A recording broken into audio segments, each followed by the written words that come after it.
Hi, everyone. Welcome back to the Esoterics Podcast. I am Fiora Elise, and I am here with Jeff. Hi, people. What is going on? What are we going to journey through today, Fiora Elise? What topic? Today, we're going to talk about energetic cords and cord cutting.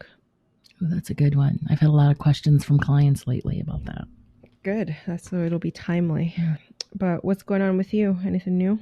Last night, I saw Beautifica at the Oregon Museum of Science and Industry in their planetarium. That was really cool. So if Beautifica comes to your city, it's worth checking it out. It was music accompanied by these cool like visuals in like a 360 surround sound. Okay. Yeah, but I did, like I started to fall asleep a little bit, not because it was boring or anything like that, but I think it's because earlier I had taken an edible and hadn't totally worn off, although you would think that would have helped the enhanced it, which I think it did, but I was at that part in the edible process when you just get tired. So I'm like, well, shit. So, but that was really cool. That kind of sounds like Mike and I he took me for, I think it was for my birthday last year. We went to Frida Immersive. That would have been awesome. You remember you telling us about that? Yeah. And I'm pretty sure we had an edible right before that too. Yes, I remember you telling me because I was laughing about Diego Rivera's stuff. It's like all fucked up. It's like, how did that happen? How did that work? Because I'm the person that was sitting there just fucking laughing because the narrative that was going on in my head. Well, even Frida's shit is fucked up too. Remember when she got into the accident and the art that she created from her hospital bed when she was like, had like a million broken bones and just the shit she was creating. It was like, damn, Frida, you need to find the joy again, sister. I know, but I love Frida. It's incredible though. I said this the other day, the amount of art that is created out of pain. Like, I mean, I don't want to be sad. I kind of want to be like that. But like when I've been in those stages, like of being like really heartbroken or like just, really, really down, I've probably written like some of the best stuff I've written, like created the best things I've created like during that time, which is like just kind of, I don't know. I'm not going to say weird. It's just, that's not what I expected out of that. But I think you just got to let it out, I guess. That's interesting because I don't find myself creating. I don't turn to creation or expression when I'm feeling down or depressed or in pain. I, like a typical Capricorn fashion, I'll internalize it all into self-loathing and, all that shit. So maybe I should externalize it into art and see what comes of it. Yeah. Or just, I just feel the need to get it out of me that's the thing. Like, and that's my way of like, short of screaming at someone, which I don't never want to do. Like I have to like write it out. I have to get it out of myself because otherwise I feel like it's just sitting in there dwelling and poisoning me. So yeah. Good insight. All right. Well, you're not feeling that way right now though. No, I'm okay. I did get another tip from another creator the other day though, where she was talking about how when you're feeling in the mood, that's also a really great time to create. Because that's in the mood for sex? Yes. Because it's the same energy. Oh yeah. That's that. Yeah, that sexual energy. Isn't there like sex magic? Yeah, creative energy. Yeah, but it's the same. I don't want to say. I think it's just the same frequency. Yeah. Right. It's the same frequency of creation, procreating, whatever. Yeah. All right. Well, I'll keep that in mind next time I am feeling like I want to create or I'm feeling uninspired. It's I think it's different for me because the pieces that I make, I infuse them with my energy. And I certainly don't want to infuse a piece with pain. No. So I think, but if I sit down and I think about, it from a different perspective, I know that I can come up with something. So that's kind of cool. Yeah. I'll try it and see what pops up. I'll keep you posted. Watch, I send you a picture of a fucked up piece of art and you're like, or this is how your sculptures start. Because I feel like it would have to be a different form of art. You know what I mean? It wouldn't be something like necessarily like a jewelry piece that you would expect somebody else to wear, Right. but it could be like a sculpture that someone else gets to admire, and they have to put their own interpretation on it because you only know what you were feeling when you created it, and so it's a personal piece to you in that way. Right. But that's the beauty of art, is that it's so open to our interpretation, and it's how you perceive it, how it makes you feel, and that doesn't always have to coincide with how the artist was feeling when they made it. No. I wonder if anybody, another thing that I find myself when I'm feeling really heavy, low emotions, I have to take myself out of my head, out of spirituality, out of self-awareness. And so I like to do mundane things. Like I'll paint rocks. I'll put mandalas on rocks. Or recently I've started to do diamond painting, which that shit is amazing because it is repetitious. And then you come out with this really cool gaudy, but cool. I think we were talking about it. Yes. It's like bejeweled. Yeah. Yes. Yeah. So I just went and bought a paint by numbers kit. Nice. But then I noticed on the box it says that I picked the challenging kind. And I'm like, well, I mean, I've never done one before, but whatever. Well, you're 22 for fucking course you're going to challenge yourself. We're gonna just jump in here. All right. Well, good. What about you? What's going on with you? I have been embracing the spring energy and trying to spring clean, at least the outside. Oh, yeah, for sure. I mean, I kind of always spend some time on the weekends, unfortunately, like deep cleaning some part of the house.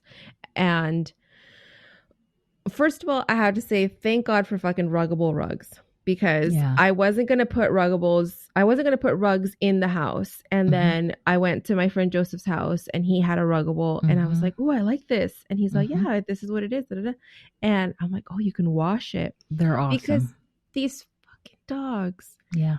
Every time it rains, and mind you, I have pads and they will use the pads, but then they'll still use my rug. Oh my God. And I'm so sensitive. Like my nose picks up instantly as soon as there's dog pee somewhere. So on Saturday we had a really beautiful spring day. Like it was just, sun was out. It wasn't hot. It was just warm enough. So I got that thing washed, got the pad outside and hosed it down. And so far it's supposed to rain, sprinkle the next couple of days. So that thing is folded inside the house right now until these dogs get their shit together. And then we're putting it back. Like the fucking audacity of your dogs, because they have pee pads. Yeah. They have doggy doors. Yeah. They have every opportunity and privilege. Or privilege. No, that's not the opportunity. Word, whatever. Opportunity. There's no reason for them to go inside. No.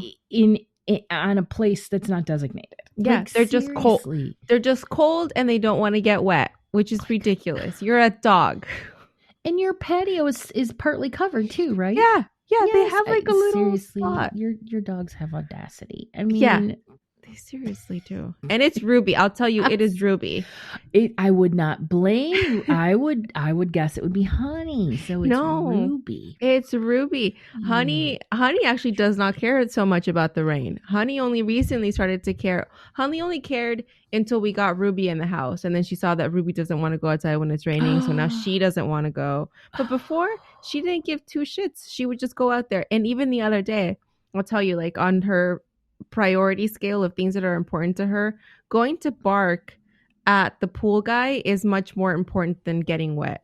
So she was out there, she got soaked barking at him and doing her thing, and then she came in, she was soaked. And I'm like, see, you don't actually care. So that's what I was doing, and pruning plants. And I have this art idea because I have this giant tree branch that fell off of one of our trees, and thankfully didn't damage anything. But so I pulled it off, and I'm gonna trim it back because it's got a lot of small branches on it. So I'm gonna trim it back, and then I think I'm gonna paint it dark brown. And I purchased some cherry blossom faux flowers, and then I'm gonna put them on there and like make a really cute tree to put in the wellness room at Raincross. So, oh, that's beautiful. That's really beautiful. The cherry blossoms are the best. They're about to bloom here soon in Portland. When they do, I'm gonna go down there with my camera and I'll film it. But it's literally the most beautiful thing when you're driving along 5 and you look over across the river and there's just, hundreds of cherry trees in full blossom. They're just gorgeous. And it's so that beautiful, soothing pink color that makes you just feel really feminine and stuff. I'm getting the last couple days I've been getting the urge to spring clean. So, just the dust bunnies that form in the winter with everything closed up. So I'm feeling you with that spring cleaning. I think that's on the books very, very, very soon. Yeah. I really love the vibe of the home once you're done. Yeah. And just like, oh, it's peaceful. And it just feels clean. It looks clean. You can feel the energy is lifted, the breeze. I like to wait to spring clean until I can open up the windows, which yesterday, like you, Saturday was a beautiful day. It got it was 50 something, 51 or something. It was gorgeous, sunny. Everybody was out and about doing their thing. People were riding bikes.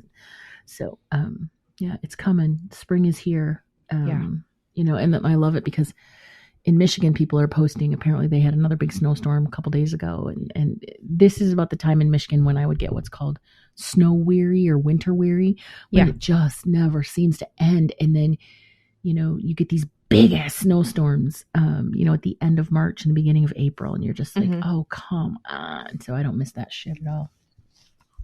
A couple of witchy tips for anyone who's doing spring cleaning or gonna do. So first, if you want to do like a smoke cleanse on the house and whatever that looks like for you, I would recommend the white fire limpia. That is really simple to do. You take your container, your fire safe container, and then add a handful of Epsom salts, some dried herbs, and a splash of alcohol. And then you drop a match in there, put it in the center of the house, obviously safely.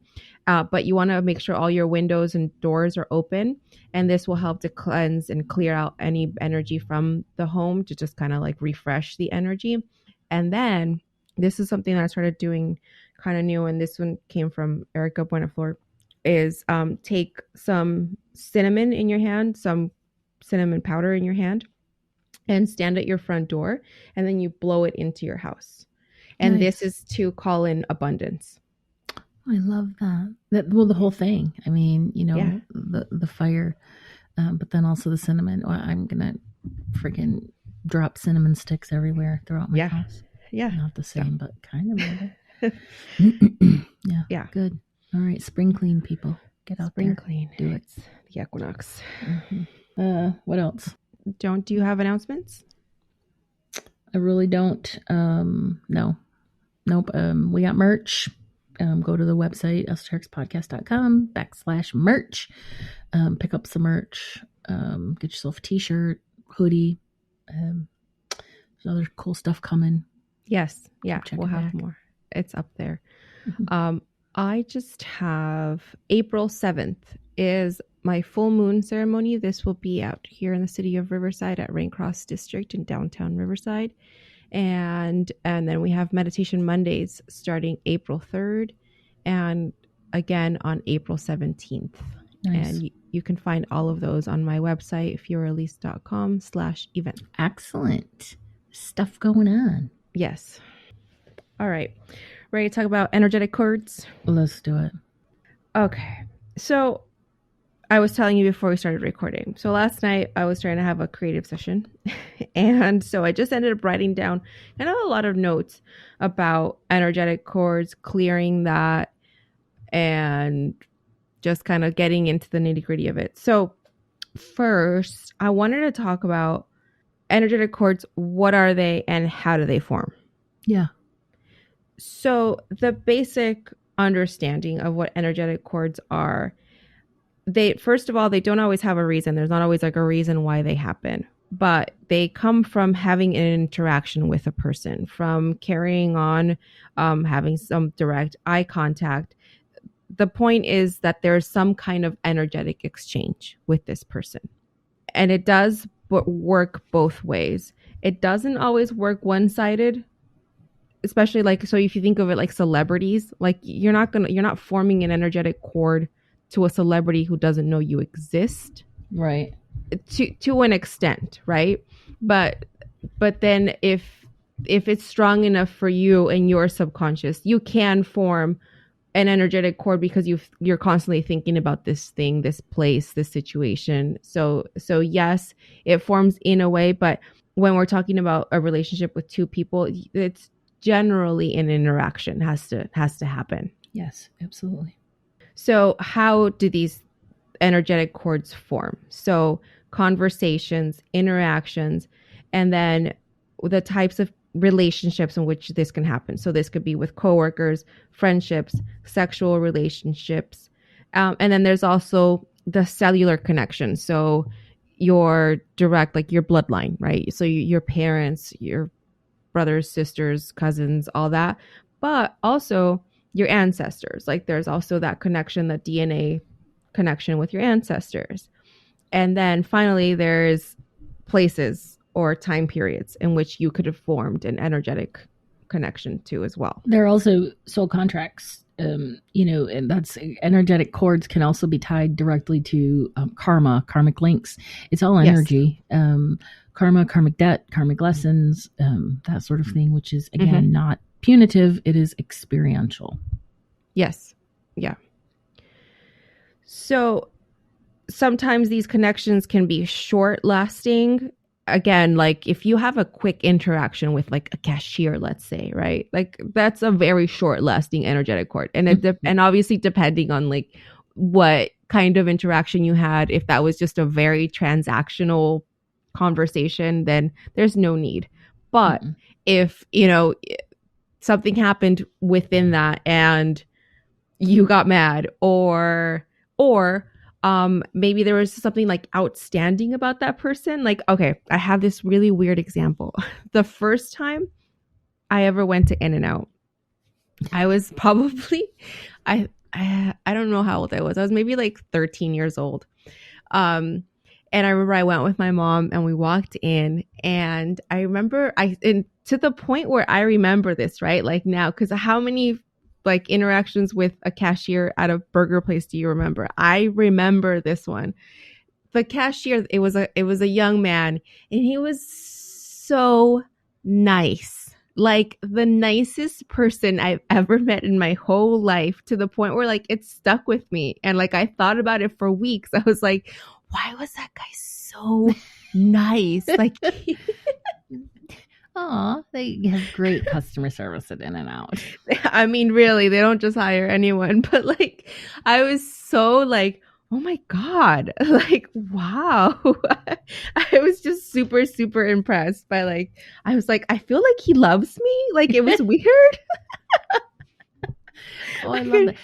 So you developed a cord with him, yes? Yeah, I'm sure. Yeah, I'm sure. But it's a positive cord. Yes. So that was my point. Is like they're not always like, it doesn't have to be a negative interaction. Sometimes it can be a very like high vibe, very positive interaction in which you formed an energetic cord with this person. Things that when people make us feel good, it sticks with us. Yeah, it just does, especially if they're strangers. Yeah. And I would say that unless you feel like lethargic about it or something, or like it's taking up too much headspace for you, like there's not generally like a reason to let that go. Like if it makes you feel good, hold on to that, like, because we kind of need more of that. One thing though that I wanted to kind of discuss is about digital conversations. Because we live in this fucking digital age, right? Like we're constantly like having either short conversations with people where we meet people online and then we meet them in person, or you're only meeting them online and you never get to the person, the in-person meeting. And that happens a lot. But whether that connection is lasting and whether or not you intend to date someone, that interaction can still form a cord. Yeah. And obviously, again, it's going to depend on like how you were feeling about it. That's kind of the key with all of these, is how do you feel about it? How did it make you feel? And do you want to keep feeling that way?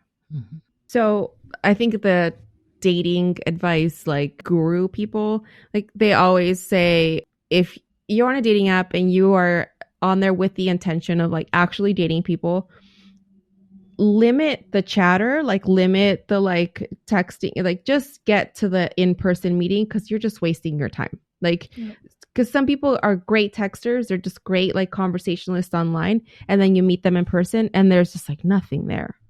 So, and vice versa. They're awful texters, awful. Yes. And then you meet them in line and you're like, wait. Yeah. So save yourself, that problematic, whatever it may be being on either side of that coin, and just meet the person in person. So other kinds of relationships that we form. So like think of coworkers before we get into like love relationships. Coworkers, business partners, people that, you're doing business with in one way or another. So these connections vary, obviously, based on the foundational friendship, if there's one there at all, the strength of this connection, its purpose, and then also the power dynamic. So obviously, if you feel like this person has to always be in charge, and there's this maybe like a power dynamic discrepancy where like you feel like this person kind of takes the power away from you, that is forming an energetic cord that you might not want to hold on to very long. And then in friendships, there's like a lot of ebb and flow, right? Like our friendships will vary, like with different ages, stages of our lives. Friends are like the family that we choose. Right. But the bonds will vary depending on like a childhood friendship will often like hold this we hold this perception in our minds that they're like a superior or like more meaningful friendship sometimes, because those were our formative years, or there's like a lot of growth that happens within that relationship. And that's kind of one of the keys to a lasting relationship, is how much can you grow with this person, or with this person still in your life. Like you're not always, like together all the time or whatever, but the fact that this person was there through so many different stages of your life kind of solidifies that bond. Trauma bonds. I've been kind of digging a little bit more into this lately because I'm trying to help someone in my life who I know is trauma bonded to their mom. First, to just get the understanding of like what a trauma bond is. Like a lot of the times you feel like this person either like rescued you, or like they somehow take care of you, but they don't. Like if anything, they've hurt you, and then they like throw peanuts at you every once in a while, like giving you the little bits of like the care or the love, affection that you think or that they can give you. And the majority of the time, all they're doing is hurting you, and then just like throwing you little tiny bits. I kind of don't understand why the term trauma bond was even created, because it's really just codependence, right? Yes. Two people getting things from each other, relying on each other, depending on each other, but it's a very volatile relationship or connection, but they're getting what the shadow accepts as normal, which is often, bad behavior, that sort of thing. So trauma bonding, I just think it's just a fancy word for codependence. Codependency. Which it totally is. Those are like some of the strongest, cords out there. Yeah. Codependence. Yeah. Yeah. So I think that's why they're worth mentioning. It's because they can be very tough bonds or strong cords. Okay. And then sexual partners. So, I mean, this energetic connection is pretty self-explanatory. So not only does it combine like every other interaction that we've already mentioned, but there's also like the fact that you're like literally physically connecting with this person. Mm-hmm. So once you like put all that together, then obviously that's going to enhance the way that cord builds up. And then the other things that kind of factor into it is like the frequency of this relationship, or like how many interactions you had with that person in that way. And then also, what were the emotions that you were allowed to express in the relationship, or were there emotions that were held back? Because there's a lot of people like, casual sex is a very common thing in our society, but that doesn't mean that you didn't form an energetic cord to them. Like, exactly. And that's where like spiritual hygiene is so important. Yeah. Another thing that I learned not too long ago is that you can form an energetic cord with someone if all you did was like masturbate to the thought of them. That's weird. Yeah. I mean, I'm not saying it's wrong. I'm saying it's weird. Yeah. But it happens. So also like I made me feel icky. I was like, that's what it is. You know what I mean? Like the 12-year-old in me wants to say, ew. Ew. Well, icky because you don't know how many people out there like done it to the thought of you. Like, listen, masturbation is normal. It's normal. Yeah. Everybody does it. We are not laughing or ewing at masturbation. No. But you know what I mean? The thought of forming a bond with someone or, an energetic cord, or that someone has formed one with us because, you know, that's why I'm like, ew. Yeah, that's the ick. Yeah, that's you mind your business. Yeah, that's the weirdo that I haven't authorized this. Yeah, I did not consent. I did not consent to your masturbatory fantasies, and I will take no part in this. Yeah, please stop. I mean, unless I would. Unless I did, then it's fine. Right. You know, like phone sex or whatever. Yeah. I don't know. Okay. And then the last one, cellular and DNA connection. So again, but this isn't just your parents, siblings, blood relatives. It's your ancestry. With them, the point is really it's about guidance and intuition and assurance. So with that one, I would say that's generally a much healthier cord, but there are sometimes family members who have passed over who obviously we had some kind of blood connection with who weren't always the best people. Mm-hmm. So, but remember that those people aren't labeled ancestors. Those are just bad grandpas. Literally. Yeah. Which actually, though, that brings up a question that I have. So just because one of your relatives passed over, that doesn't mean they're your ancestors. Absolutely. Yeah. No. So what makes an ancestor an ancestor?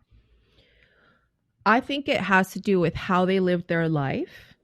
What kind of example did they set in their living life? Were they here just like living out a karmic experience? Like they were just out here doing shit, hurting people, being abusive, all that stuff, all that karmic shit? Or were they here setting an example? Were they like, an embodiment of themselves? Were they helping others? Were they loving to their family members? Like, I think it's a pretty clear-cut difference, right?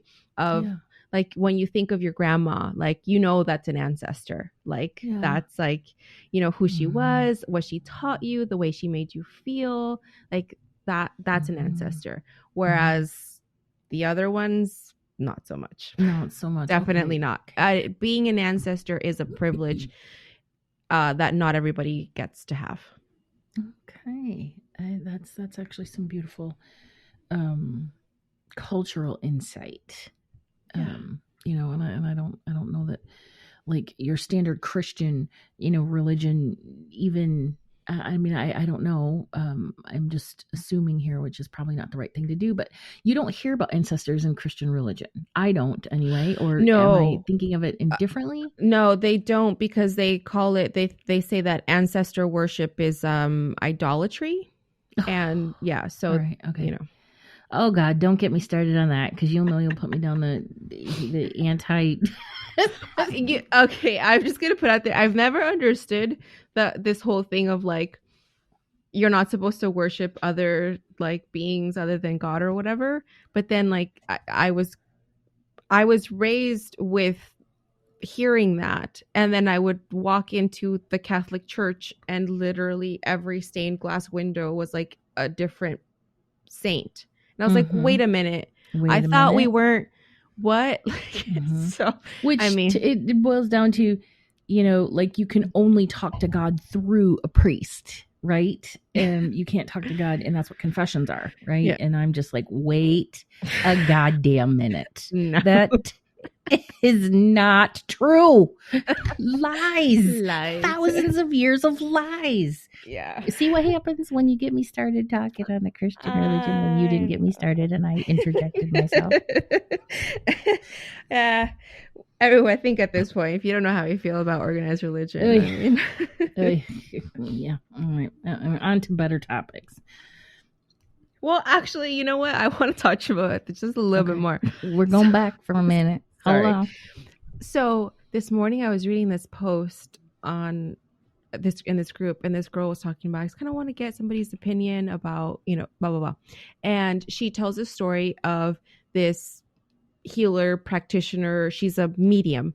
And she invited her to come and join in her class, which is, I think it has to do with some kind of intuitive development mediumship. I don't know, something to that extent. And the things that this lady started telling her, that you are not supposed to engage or even acknowledge any kind of negative energy, otherwise you absorb it, and that's what you become. Bullshit. That you should just ignore it. Yeah. Bullshit. Yeah. It was just bullshit. Spiritual bypassing. Exactly. And fear-based nonsense. Yes. I could go on. Yes. And when she started questioning it, as soon as she started questioning it, she kicked her out of the group. Well, yeah. It happens. And all that reminded me of is just toxic organized religion behavior, coded under this spiritual whatever, cloak. But it's all the same bullshit. And control freak, cult leaders and spiritual leaders, and saying this is what you must believe, this is how you must think, and these are the rules by which you follow this, and if you disagree with me or you step outside of those free thinking, then you're not a part of this and you're not accepted. Fucking that asshole Axios, Keith Rainier, that is Teal Swan, that is cult bullshit that has nothing to do with spirituality and nothing to do with religion. That is narcissistic, unhealed trauma people. That's, I could go on and on, but I won't. And if so, I made a 2-part TikTok video talking about just how to pick a good practitioner. And these are all things that I cover. They're just general things, but like one of them was somebody who is open to you asking questions, and 2, open to being wrong. Because we're always learning. Right. And it's not awesome to feel like, oh, wait a minute, I was wrong, or my thoughts aren't all encompassing, and maybe I'm being a little closed-minded. That's one thing, but defeating people bullshit, and then when they go, hold on, that doesn't make any sense, then you're like, get out now. Yeah. No. Then there's the problem. Yeah, absolutely. Okay. All right. Well, that's so. How to tangents? We do tangents here. Yeah, that's welcome. Okay. So cutting these energetic cords. How do we do that? So, Joe, I want you to talk about this whole cutting cords idea. So it's coming up a lot recently in the Akashic Records, in a lot of my readings. I think because we're moving into this new energy, actually today is the first day of, it's the spring equinox, correct? Yes. And we're moving into this brand new energy. Now, cutting cords is a misnomer. There is no cutting to cords. Cords are like weeds. If you cut them, you slice them, they'll just continue to grow back. So you have to pull them out. And there is some visualization involved in it. And then you have to replace the resulting open gaping wound, if that's how you visualize it, with Reiki or light or intention. And there's a lot of intention around these cords. But anybody, just if you've ever said to yourself, I keep cutting these cords, but they keep coming back, it's because you're cutting them and they need to be pulled out. Yeah. So thank you. That's I wanted to clear that up. So first, let's talk about why would you want to clear the energetic cords or pull the energetic cords. So because I broke down kind of the all the kind of the different kinds that we can form. So it's going to vary. First of all, is if you want to, right? Like I said, there are some where they're beneficial. And so there's really nothing necessarily wrong with keeping them if you want to. But we're in the spring equinox energy. And if you just want a clean house, like, why not? The thing to keep in mind is when you do decide to do a cord cutting, cord pulling practice, it doesn't mean that you're ending the relationship forever. If you want to restart with this person, like let's say this is like your significant other and you've kind of been having like a little bit of a rough patch, you maybe been having some disagreements, do a cord cutting meditation. And as soon as I walk in through that door again, there you're going to form a new bond. Like you're going to form that energetic cords again. Like this is never permanent. So you always have the free will to form new cords with these people again. And I think of cord pulling out, cord removal as, giving you the opportunity to get closure, to move on into a new phase, yes. Peace, find some peace, and like that diversion and conversion, or divergence and convergence.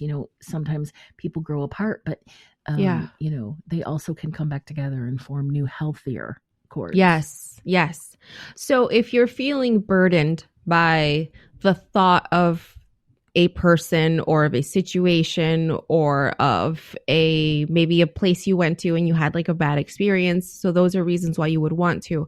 Also, if you're feeling energetically lethargic, like it's hard to get good sleep, or it's just really hard for you to wake up in the morning when it normally isn't, like not just because you're not a morning person.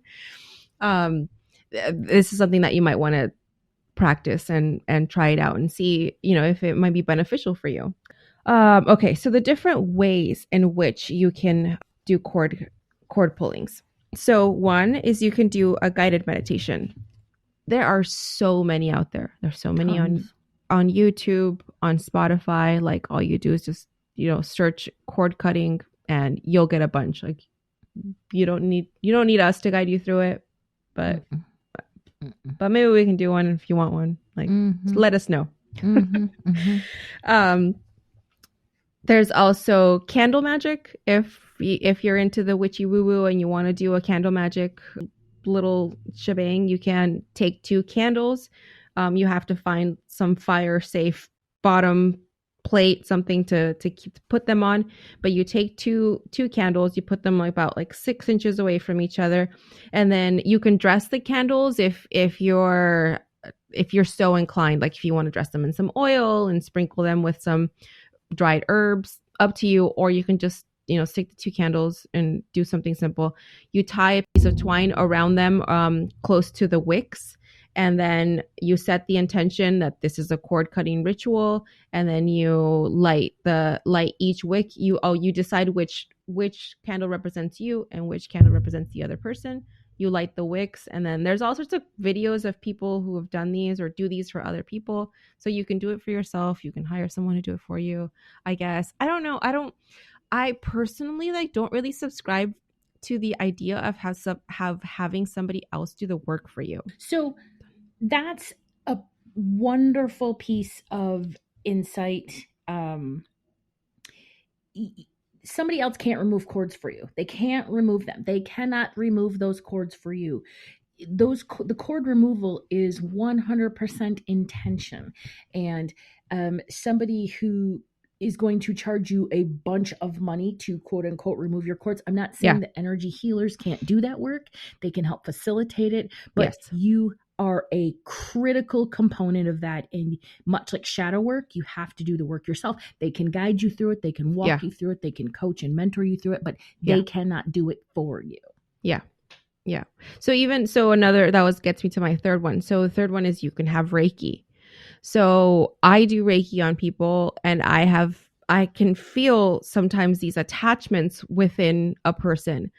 And as much as I can feel them and I can send love to this area and I can kind of help you through that and help you to kind of shift the energy, if you don't have the intention behind it to let it go, no amount of work that I do is going to be able to help you. Exactly. And that's why your intention is so important. Yes. Yeah. Yes. So if you do have the intention, yes, absolutely. You can pair your intention of removing these cords and then pair them with energy work. And then, yes, that will work. And also a Reiki practitioner or any energy worker, combining your intention with their ability to channel and focus energy to fill up that space is really beautiful and wonderful and healing. And a lot of times we, energy workers have the ability to channel a higher vibrational or more intentional energy than you do too. Mm-hmm. So it's just it's this beautiful sort of synastry that comes together. So again, I'm not saying please don't. I'm not saying but anybody that says pay me all this money and then I'll remove these for you. Yeah, and then you don't do shit. Yeah, it's not that. It's not that simple. Yeah, no. It takes a little bit more effort than that on your end. Yeah, absolutely. Because even when I did that last new moon ceremony and I was going through each individual person and doing the Reiki and the limpias on them, I could feel certain things on certain people. Like there was a couple of people in the group where I could feel their mother wound, like, and it was very strong. Like but there's as much as like I send love to that, and at the end I did like a group reading without, obviously, like I don't call anybody out like individually, and honestly I can't. Even if I wanted to, I can't. Like I don't know, like by the time I am done I have trouble keeping track of who I felt out of who. Like it's more like here's a general like idea of what I felt, and then if it sounds like you, take it. If not for you. So yeah, like that's kind of how I incorporated that towards the end. But yeah, you can definitely feel it with people when they carry the cords with them. And energy workers are like humans. They're like thumbprints, right? Or fingerprints. Everybody is different. And it is so cool when you work with an energy worker who has this really cool, unique ability. Yeah. So that's another thing that working with an energy worker sort of, where it's another benefit. There's shit they can do. The one I go to can see grids. It's like, wait, what? What do you mean you can see grids? They can see grids around the body. And I'm like, shut up. That's cool. What? I know, right? That's cool. So they can obviously give me something that I couldn't do myself or that some other energy worker couldn't. Sure. No, I love that. I love how everyone has their own individual gifts. I know. And it's the coolest stuff. It's like, wait, what? Mm-hmm. What can you do? Because I can't do that.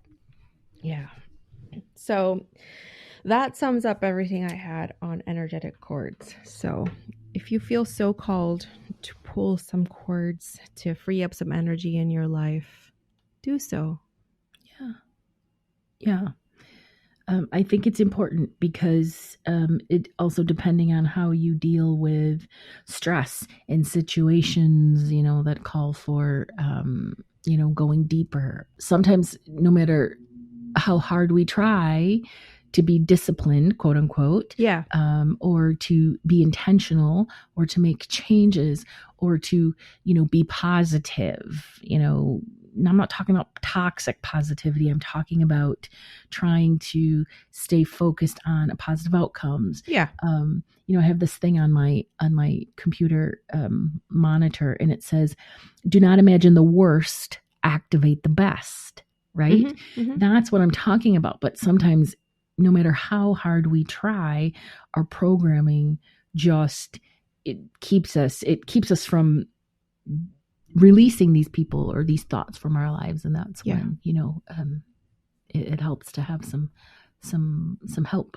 Yeah. Do a little ritual work, do something in practice and physical practice to kind of help release that as well. Because I think the other thing, that isn't mentioned is the energetic cords. Yes. Of like, we're talking about energy, right? But energy also sits a lot in our bodies. So aside from maybe meditation, Reiki, like all that stuff, even just doing some kind of exercise component with the intention of releasing the excess energy from your body or these intrusive thoughts from your mind, and allowing that kind of just to find its way out of you. Well, friends, That means it's time to say goodbye. You can find us on all the socials under Esoterics Podcast and catch us on Facebook, hanging out in the Esoterics Podcast community under Facebook groups. This is a safe place to ask questions on all things spiritual and everyday happenings, as well as start conversations, post fun memes, engage in your spiritual practices. And also, if you have topic ideas for us, this is where you can send them to us. Yeah, that would be cool. That would be cool. What are some topics you want to hear about? Thank you for hanging out with us today. Stay mystical, magical, and don't let anybody tell you what to do. Nobody. Bye.